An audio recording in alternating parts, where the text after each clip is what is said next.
So this looks like a hawksbill track because there's some alternating flipper marks, and we know... That's Dr. Melissa Staines, a marine biologist who studies turtles.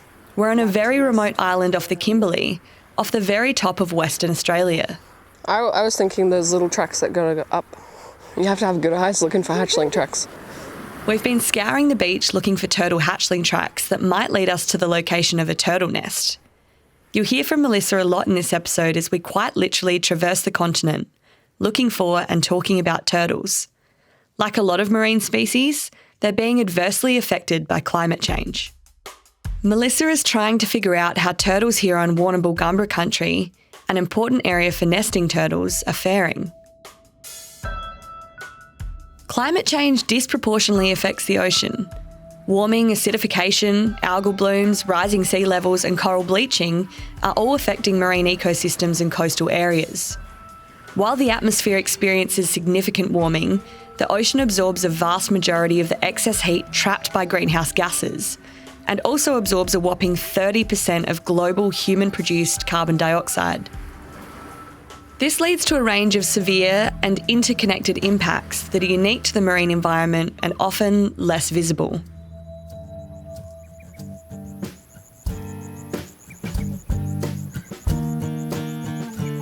Climate change is here.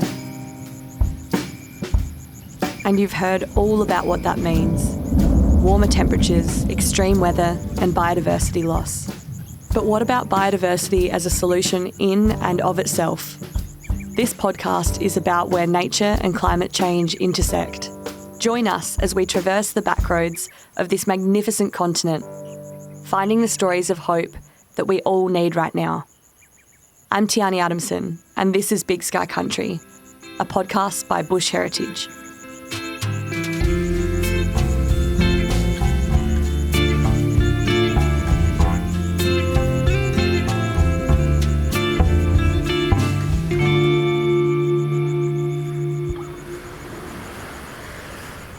Oceans.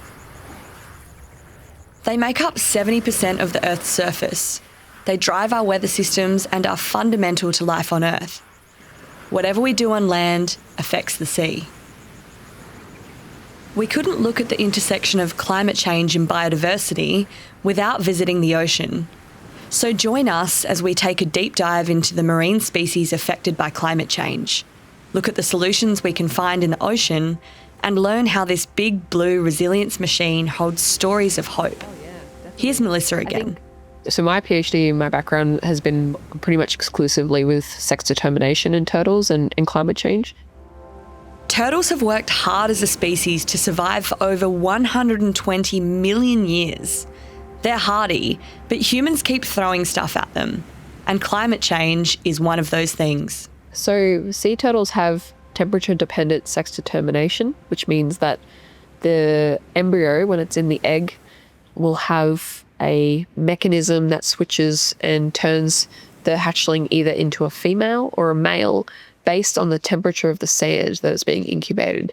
And with climate change, we see that with warming temperatures, the warm temperatures produce more females and cool temperatures would normally produce more males. And the best way to remember it is hot chicks and cool dudes. As you all know, the climate is warming, and however much we want to see more females in the world, yeah, the girls, the imbalance could cause a potential catastrophe for turtles. They aren't able to adapt fast enough, and so the concern is that we might see populations of turtles around the world, particularly that are close to the equator, have feminizing populations. On the largest green turtle rookery in the world, on Rain Island in the northern Great Barrier Reef, there's a hatchling ratio that's over 99% female. As Melissa explains, extreme sex ratios could be detrimental to the reproductive success of a population. There's just likely to be not enough males for those adult females to be able to breed with successfully and fertilise all of the eggs. Species like turtles and whales have been around for millions of years, outliving the dinosaurs. They are big travellers and they know no boundaries. So inspired by the migratory behaviour of whales and turtles, in this episode we're on a journey from the Timor Sea off the Kimberley Coast to the central East Queensland turtle-friendly town of Agnes Water, right down to the humpback highway of the east coast of Australia and to the seagrass meadows of southern Australia. It's a long way, but it pales in comparison to the thousands of kilometres that a turtle can travel in a year. Some turtles that do nest in Western Australia travel all the way back to a foraging site in northern Queensland.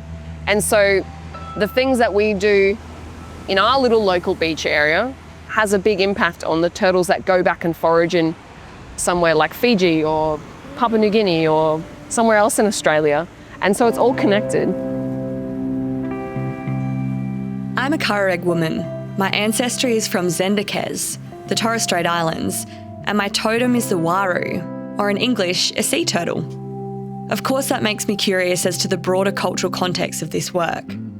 We need to understand a bit about Wunambal Gaambera country, and specifically the deep connection that exists here in the Kimberley between people and place.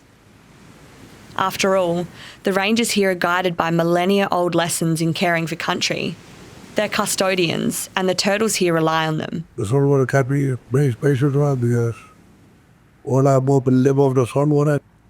The most of our story come from the land and the saltwater.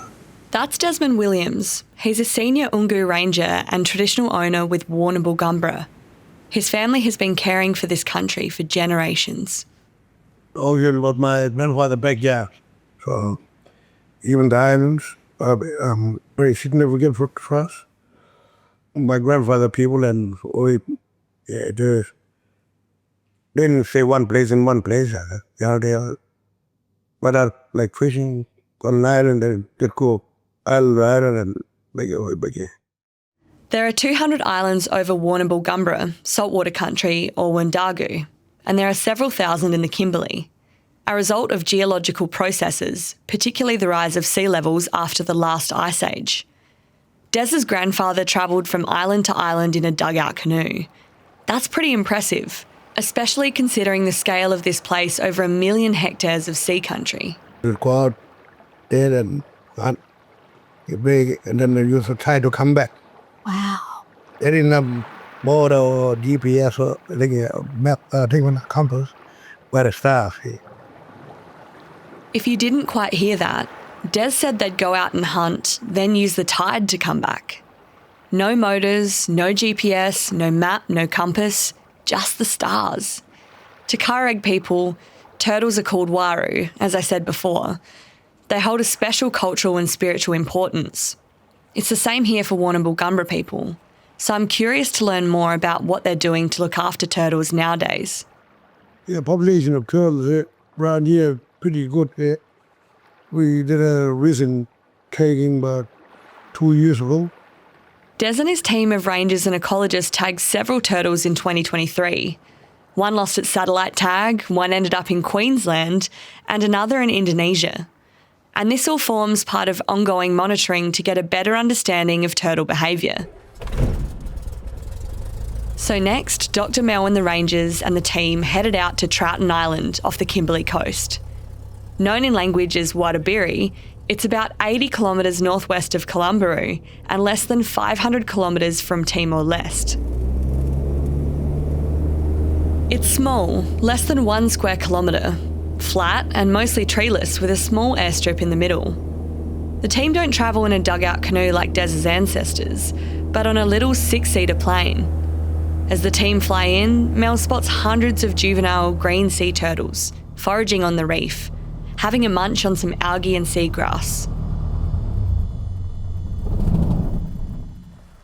The reefs are feeding grounds for these juvenile turtles, but the little hatchlings aren't always so lucky. Sinister, but these same reefs are often referred to as the Sea of Mouths. It's pretty amazing being out here. Yeah. It's a really special place for us. It has a beautiful beach where a lot of turtles come up. That's Tabby, or Tabitha Cowan, Wunambal Gaambera woman and an Ungu ranger. Caring for country comes naturally to her, and she's learned a lot from Des and her own ranger father, Jeremy. I'm a full-time ranger, have been for about 5 years. Basically, my work is all about monitoring the country and looking after the whole of Wunambal Gaambera country.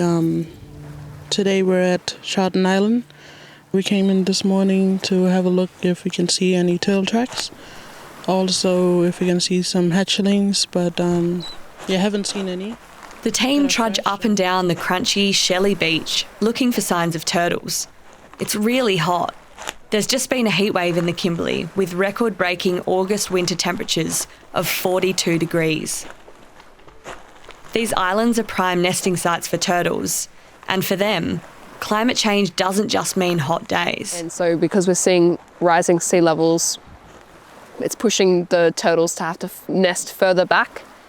And on the mainland beaches, that shouldn't be too problematic because there's a lot of land behind them that they can retreat to. But for the islands where you've got sandy beaches but then a very steep cliff, and with sea level rise they don't have any space to retreat back because it's just a cliff.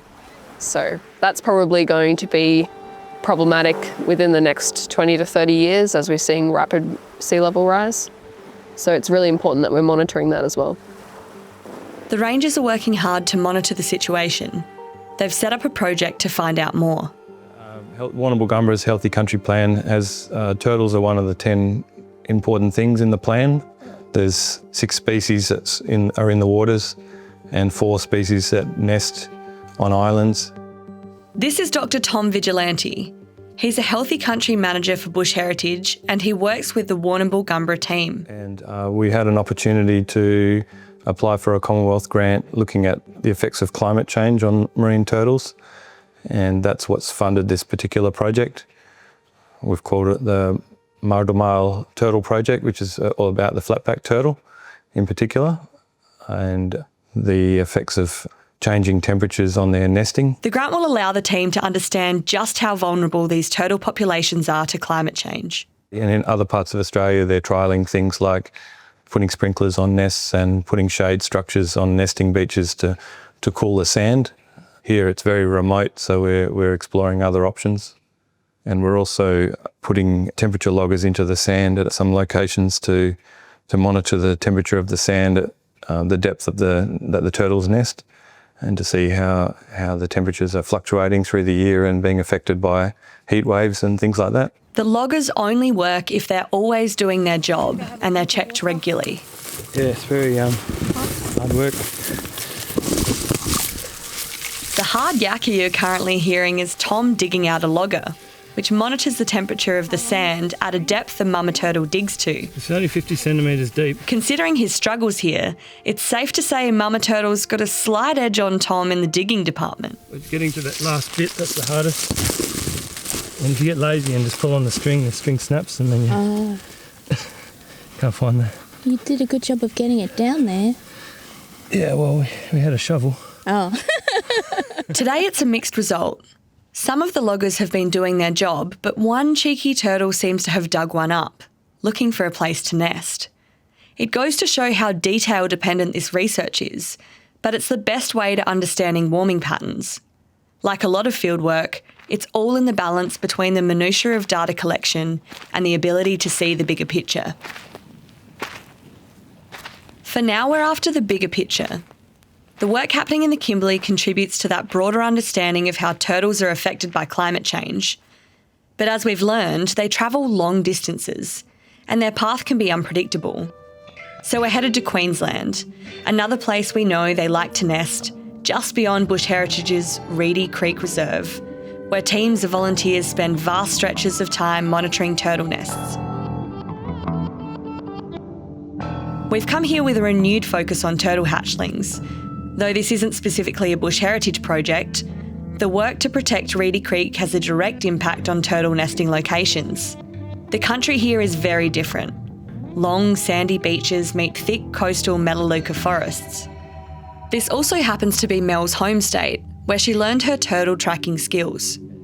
Yeah, and what you're looking for is like really soft, fluffy sand that's freshly been kicked up and covered over the top of a nest. We're in search of established nesting sites, but soon enough, Mel finds something else. See all them? The little tracks? Yeah, yeah. So that's a big hatchling run. We've got all these little tracks and they're going straight towards the ocean. And it looks like there might have been some more overnight, maybe? It's an understatement to say that these tiny, vulnerable critters are really up against it from the first few moments of their little turtle lives. The odds are not great, essentially. Yeah, we don't know the true number, but there's the number that gets tossed around a lot, like 1 in 1,000 make it to adulthood. 1 in 1,000. 1 in 1,000 turtles. So this green turtle that laid this clutch of eggs, she might lay 5-6 clutches across the whole season. That's only maybe 500, 600, 700 eggs. So out of all of that egg laying, maybe not even one of her eggs will actually become a hatchling and then even make it to adulthood, because that's still under that ratio. What makes these adorable, vulnerable creatures so vulnerable is also what makes them resilient. With a survival rate like that, they have to do everything in their little turtle hearts to make it to the water, then face the dangers that lurk above and below. Add on microplastics, boat strikes and fishing activity, you wonder how any turtle makes it through. The hatchlings need to work as a group, collectively, to move the sand that's above their heads to beneath them and work like a conveyor belt. So the hatchlings at the very front are working the hardest to move all that compacted sand beneath them. And then the hatchlings underneath that take that sand and move it underneath. Sometimes when you come out and check nests, you might even see little turtle noses sticking out of the sand, which is really, really cute. And they're all kind of huddled together and their eyes are closed because they're literally sleeping because they've been working so hard digging, you know, maybe 50, 60 centimetres to get to the surface. They've been working really, really hard and they've got all this lactic acid built up in their muscles, so they need to rest. Then there's all the predators. The nest eggs are preyed on by goannas looking for some breakfast and feasted on by introduced foxes, the latter of which are a priority to manage by the Bush Heritage team with the local community. We find plenty of evidence to suggest foxes have been out just last night. If the turtles manage to make it this far, they're under the attack of birds, picking them off from the sky like little stealth bombers, or from ghost crabs emerging from their holes to ambush and eat them. If they're lucky enough to hit the water, they're tumbled about by a wild ocean current and preyed upon by sharks, more seabirds, fish, and in some places, crocodiles.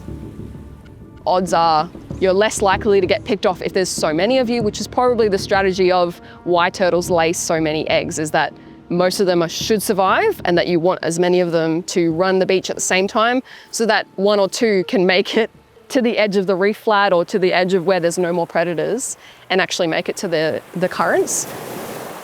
This journey they face, the ups and downs, the trials of predation and struggle, it's deeply touching. It's a story of strength. The more we can promote the success of these eggs and the hatchlings, the more of a chance we're giving these turtles for when they face up to this exhaustive list of threats. We keep wandering the beach looking for the next nest. We're joined by Lisa Del Riccio, local turtle monitoring champion with the Agnes Water Turtle Group, checking for recently emerged nests for hatchling success. Lisa has been trained and authorised for this activity, and while we encourage you to be on the lookout for turtle tracks, nests must not be touched or disturbed. So Lisa's checking the nest, and we've just found a dead baby loggerhead.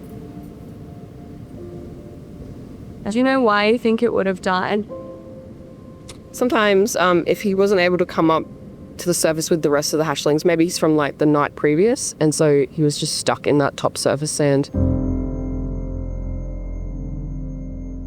We'll never know exactly why this little turtle died, but it is the fate of many. We do know the warming trend caused by climate change is affecting hatchling mortality rates as well as sex determination, and a heatwave recently came through this part of Queensland. As sad as this hatchling death is, I was looking down at the reality for the vast majority of turtles. I've seen the same turtle try multiple times to try to build a nest. Like, she's got half a back flipper missing. She's probably 50, 60, 70 years old. She's been doing this for a long time, you know, she knows the gig. But even still, after failing a few times, she doesn't give up hope straight away. She keeps going. I don't know, it's just really inspiring. So these ancient ocean mariners that have seen so much out there. This little dead turtle is not just a reminder of their struggle as a species, but it's also a reminder of why that mother turtle never gives up. They have an incredible ability to face up to those terrible odds and try and try and try. I feel very passionate about caring for turtles because they've done such a good job so far. We can't give up on them like they haven't given up. And they're just extremely, extremely resilient. I feel like everyone's saying resilient this, resilient that at the moment. But when I hear it from Mel's mouth in the early morning, sun just risen, walking along the beach with sand between our toes looking for turtle nests, it hits different.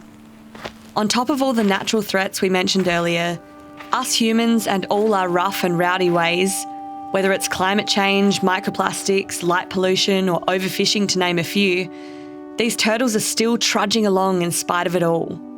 If that's not resilience, I don't know what is. The thick shell says it all. It's also a reminder of just how resilient the entire ocean is. We'll come back to Agnes Waters later, and as much as I love turtles, they're not the only species demonstrating resilience in the ocean. Whales are a beautiful example of how we can demonstrate climate change in terms of its potential impact on the ocean and what it means for a particular animal that lives in the sea. This is Vanessa Pirotta. She's a whale scientist, superstar of STEM, wildlife conservation biologist, and the ultimate guide to humpback whales. What's the link? Whales, ocean, climate, what's the go? So when we talk about climate change, it's all doom and gloom. Oh, the world is getting hotter. Oh, it's all sad things. And well, yeah, it's kind of like that, but I'm seeing whales as that hope. Okay, let me explain. Whales for hope. That's right. Listeners, be prepared. This is a podcast where your mind will be blown to whale-sized proportions. So whales right now, they'll go back to... Vanessa is an infectious spirit, and she does have some good news. But whales, like the rest of us, have encountered some potentially existential threats off the back of a changing climate. And one of those has to do with their main food source, Antarctic krill. Whales spend the summer months in Antarctica, gorging on these tiny morsels of deliciousness in preparation for a big trip north. If we have the world warming up because of the activity we do, climate change means that the climate's changing, but also we're trapping heat in the ocean, heat in the atmosphere. That's going to melt Antarctic ice, which means the homes of Antarctic krill will be lost. Which means if you're a whale and you rely on this krill, you might not have whale food anymore. A 2019 study in the Nature Climate Journal found that krill populations have shifted the centre of their distribution south by 275 miles in the past 40 years. This, of course, means less food for our whale friends. Our marine giants like whales, humpback whales particularly, will travel from Antarctica along the coast, along that humpback highway, which is blubber to blubber, full of whales at this time of year. And then they go all the way to the warmer waters where they'll reproduce. I call it the whale disco. Oh, this binary lifestyle, bookended by epic summer gorges in Antarctica and a trip north in the winter for reproduction, isn't necessarily changing. There is evidence to suggest, however, that humpback whales are figuring out a simple workaround, and it involves food stops. Whales are resilient, they're adaptable, and that's maybe why we're seeing supplementary feeding of humpback whales in Australian waters before they head back to Antarctica. So they can go, well, I kind of need to feed, so I'm going to take a chance. It's kind of like me going from Sydney to Canberra. There happens to be a healthy option along the way. I'm just going to pull in and have something there. It is a simple story of supply and demand fueled by necessity, and it demonstrates that whales can change their habits even if those habits have been around for as long as whales have been around. Humpback whales their movements will be dictated by their biological needs to reproduce, the changes in the ocean. There must be temperature changes in Antarctica. I'm not exactly sure as a scientist what it is that tells the whales that it's time to head north. But if we have changes in the environment, we may start to see some changes to migration timing, when and where they occur, and the opportunities that they exploit in the ocean, such as that of feeding opportunities that wouldn't necessarily be happening, but now we're seeing happening in Australian waters regularly. Wow. And they also have cultural transmission, which means that over time, they will return to places, they'll share knowledge and behaviours that they can adapt. Very important. So are they feeding in Australian waters as well because they just do it for fun, or are they having to do it because the climatic changes?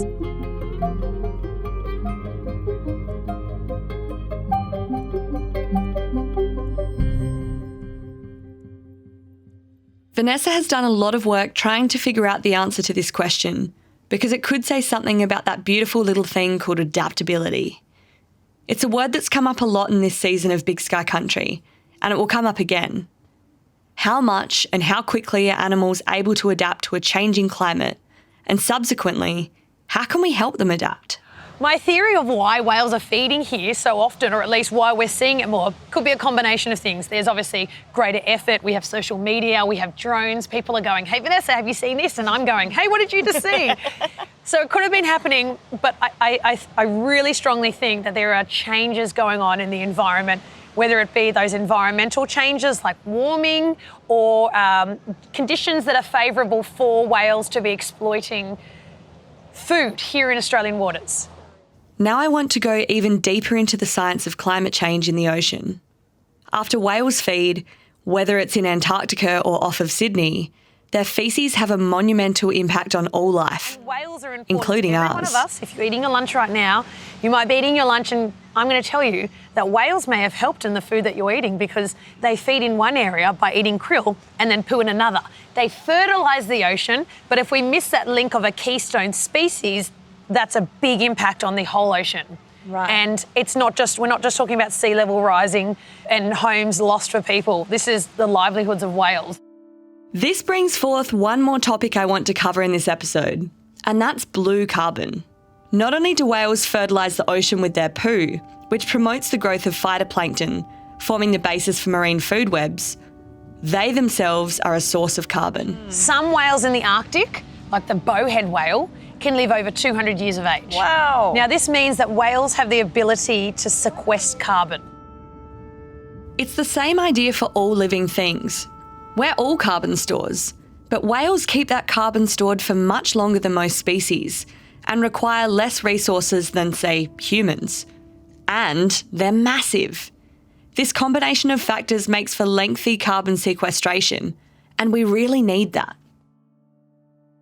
I'd like to delve a little deeper into blue carbon, and it turns out Adelaide's the place to go for that. So I packed my bags and went to meet my friend, Dr. Alice Jones.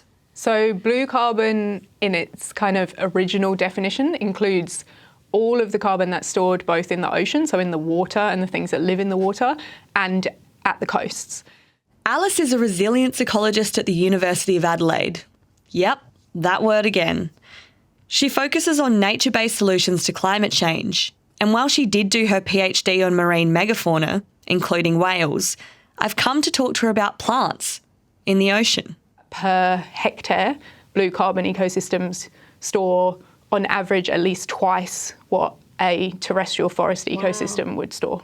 These ecosystems Alice speaks of include mangroves, seagrass meadows, and kelp forests.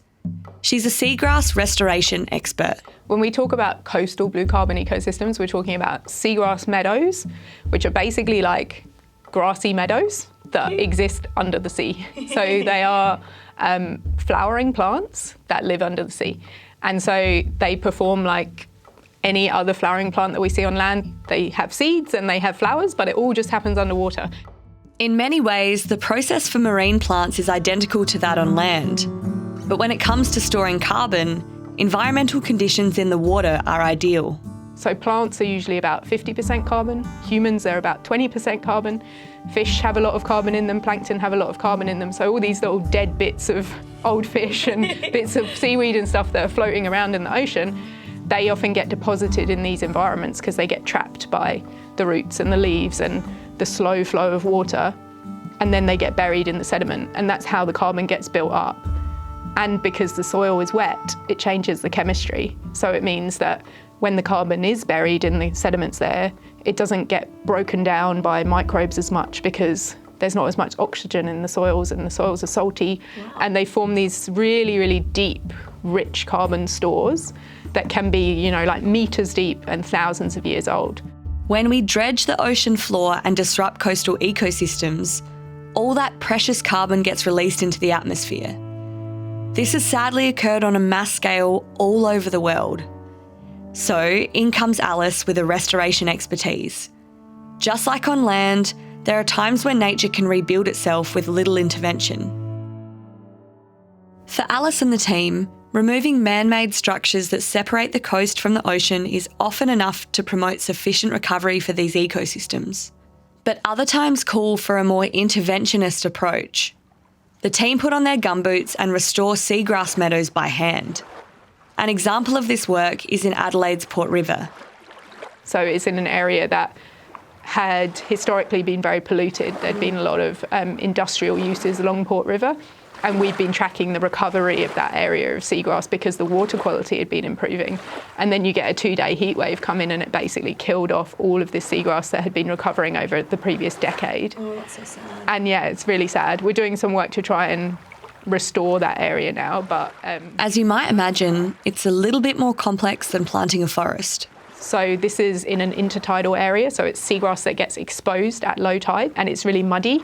And what we do there is we've got these structures that are made of potato starch, and they biodegrade after a certain amount of time. And you bury them and they sort of provide some stability and they stop the sediment from washing away. And then we transplant from a donor meadow, and we just take a core with seagrass in it and we move it and we put it into these structures. And then it starts to grow outwards from that 10 centimetre sort of diameter core that we've transplanted from one place to the other. While this one project might seem somewhat small in relation to the scale of the problem, I think it tells a beautiful story of possibility and hope. It's also a growing space, and there are a lot of brains working to improve our coastal ecosystems around the world. We should be looking to the proportion of things that we can still change rather than focusing on all of the things that we've lost or we are going to lose. So one of the things that I try and do is try to think about the actions that we can still take. So targeting our actions towards things that will make a difference.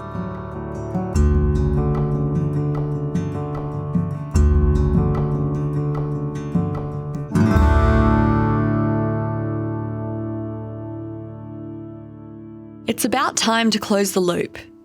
You know what else suffers when seagrass meadows suffer? Turtles. This is Mel, our marine biologist friend again. So 2 years ago we had the 22 floods. That would have killed a lot of the seagrass. If you've got a wet year, kills all the seagrass, 2 years later, 18 months later, the population of nesting turtles won't be fat enough or basically have enough energy reserves to create enough eggs to nest. Funny how everything's connected, isn't it? This was our last day in Queensland. Mel, Lisa and I were walking up the beach, talking about seagrass, floods and turtles, and we got to the next nest. Days ago. Is this a green turtle nest or loggerhead turtle nest? Yeah. I'm going to dig it up and see what the hatching success was for this particular nest. There's a lot of goanna activity around the nest, but it doesn't look like any active predation happened overnight, so that's good news. Baby live! Oh my God. A beautiful little hatchling loggerhead had been left behind overnight. Thankfully, we were there to help it on its journey. Oh, that's lovely. Yeah, I'm glad. Hello, Waru.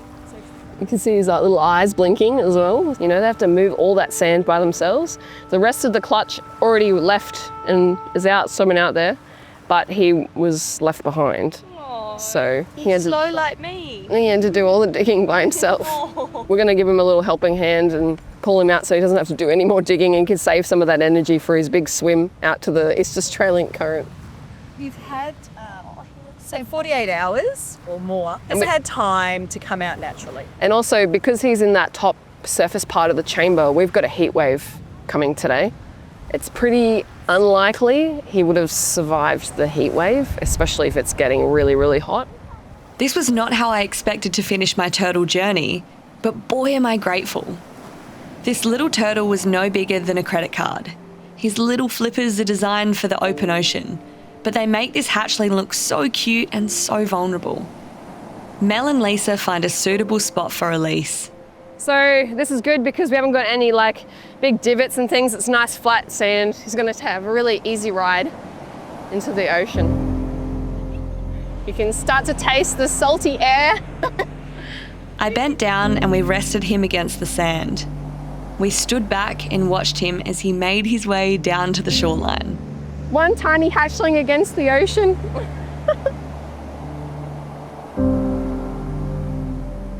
Over millions of years, marine species like loggerhead turtles have adapted to manage the grueling demands of the ocean and all that feed on it. Now I stand before it, humbled by it, drawn to it, in awe and afraid for Waru all at the same time. I'm watching this little turtle, this little symbol of hope, perseverance and grit, meeting the cold force of the waves with nothing less than bravery and acquiescence. Okay, I might be projecting a little here, but it's an emotional scene to behold.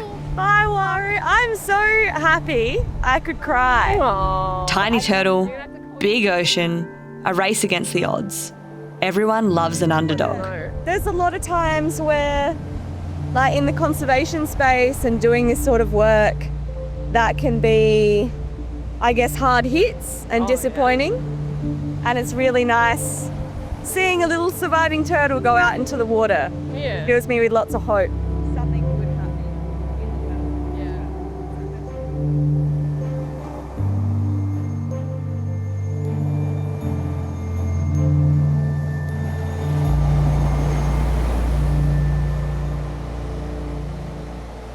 The ocean's inhabitants, from microscopic phytoplankton to ginormous humpback whales, have no choice but to take all that's thrown at them.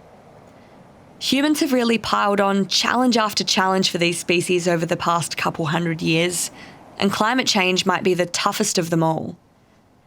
But after hearing the stories of beautiful, authentic, oceanic caregivers like Des, Tabby, Mel, Lisa, Tom, Vanessa and Alice, and after closing out this chapter of my life by seeing this little turtle meet the ocean, I can't help but feel optimistic.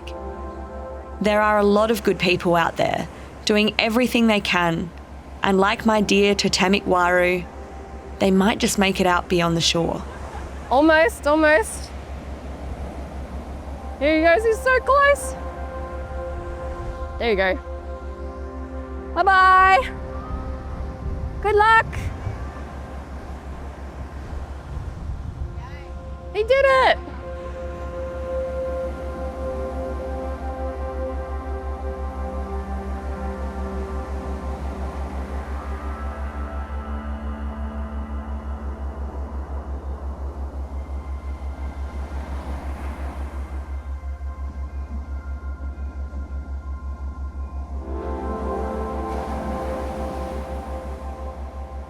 We'd like to acknowledge the traditional custodians of the land, sea and skies we've recorded this podcast on, as well as the lands you're listening in from. We pay our respects to elders past, present and emerging, and acknowledge the deep and ongoing relationship our First Nations communities have with the ocean, land, fresh water and all living beings.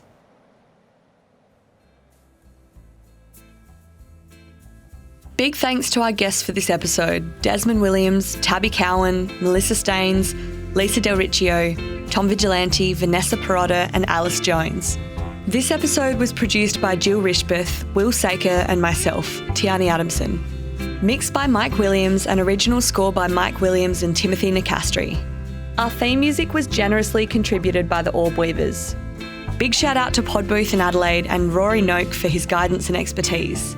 You can find out about more of the work of bush heritage at Reedy Creek, Wunambal Gaambera Country and beyond in the show notes. We hope you loved this episode. Please subscribe, share it around with your mates and family and leave us a review. It really helps. If you enjoyed this season of Big Sky Country, look up Bush Heritage Australia on Instagram and join in on the conversation. Keep an ear out for similar projects like these and future seasons to come.